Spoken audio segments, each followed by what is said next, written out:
নমস্কার বন্ধুরা, দিতির রান্নাঘর উইথ ব্লগ চ্যানেলে আপনাদের প্রত্যেককে স্বাগত। দেখুন, আজকে নিয়ে চলে এসেছি ফুলকপি চচ্চড়ি। শীতের শুরুতে নতুন ফুলকপি দিয়ে রকমারি ফুলকপির পদ খাবো না তাই বললে হয়? তো চলুন আজকের এই ফুলকপি চচ্চড়িটা আমি কিভাবে করেছি দেখে নিন। দেখুন বন্ধুরা, আমি গ্যাসের ফ্লেম অন করে কড়াই বসিয়ে দিয়েছি।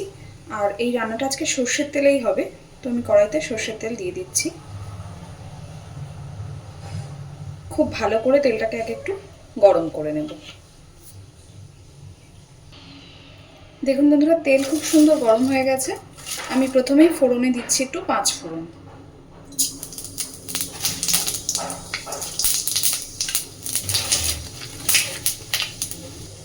এবার দিচ্ছি কেটে রাখা সবজিগুলো। আমি আজকে এখানে ব্যবহার করেছি ফুলকপির চচ্চড়ি, যখন ফুলকপি তো মাস্ট।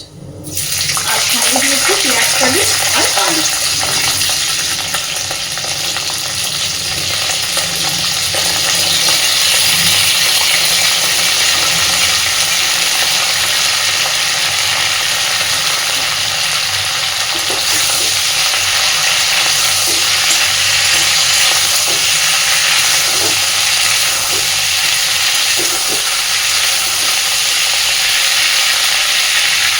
পরিমাণ মতন লবণ আর হলুদ দিয়ে সবজিগুলোকে আমি একটু ভেজে নেব। দিয়ে দিচ্ছি লবণ,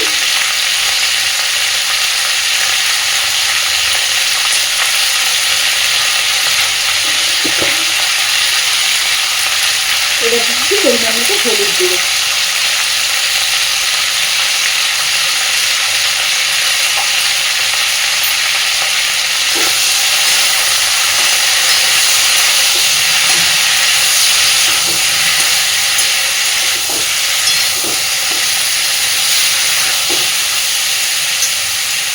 আমি এই তরকারিটা আজকে নর্মালি করছি, আপনারা কিন্তু চাইলে এর মধ্যে একটু ছোট ছোট চিংড়ি মাছও দিতে পারেন, সেক্ষেত্রে খেতে আরও বেশি টেস্ট হবে।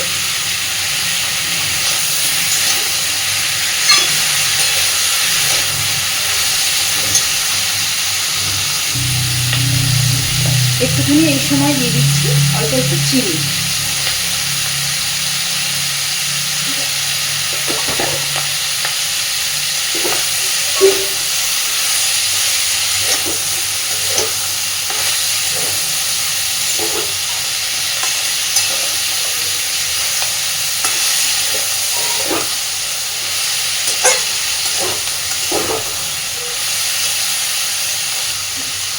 সবজিটা বেশ অনেকটা ভাজা হয়ে এসেছে।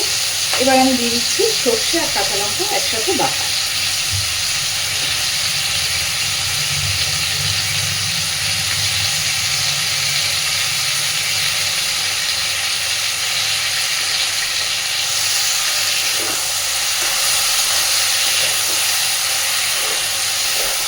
সর্ষে কাঁচা লঙ্কাটা দেওয়ার পরে সামান্য একটু নাড়াচাড়া করে নিয়ে মশলা মিক্সির বাটিটা ধুয়ে আমি দিয়ে দিচ্ছি অল্প একটু জল।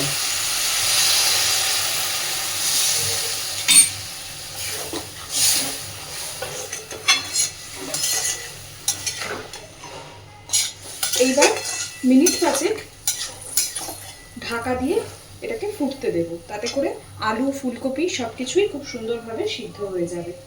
আর আমি কিন্তু এখানে ফুলকপির ডাঁটাগুলোও, যেহেতু এখন নতুন ফুলকপি, তাই জন্য ফুলকপির ডাঁটাগুলোও আমি ফেলে দিইনি। ফুলকপির ডাঁটাগুলোও এটার মধ্যে ছোট ছোট করে কেটে দিয়ে দিয়েছি। আর একটু জল দিয়ে দিচ্ছি।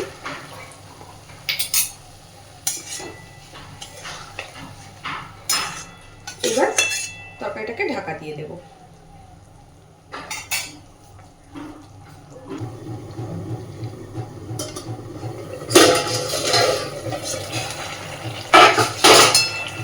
অনেকটাই কিন্তু সব কিছু সিদ্ধ হয়ে এসেছে।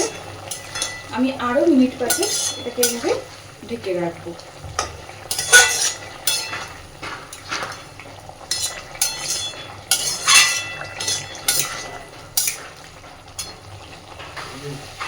দেখুন বন্ধুরা, তরকারিটা কিন্তু একদম হয়ে গেছে, জলটাও পুরোপুরি শুকিয়ে গেছে।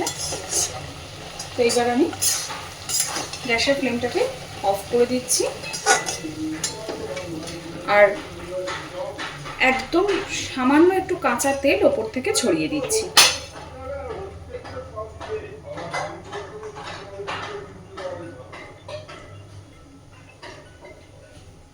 তো প্লিজ এইভাবে একবার বাড়িতে এই নতুন শীতের ফুলকপি দিয়ে ফুলকপির এই চচ্চড়িটা বাড়িতে অবশ্যই একবার ট্রাই করবেন। এটা কিন্তু গরম ভাতের সাথে খেতে ভীষণই ভালো যায়। আর প্লিজ আমার চ্যানেলটাকে লাইক, শেয়ার এবং সাবস্ক্রাইব করে আমার পাশে থাকবেন। ধন্যবাদ।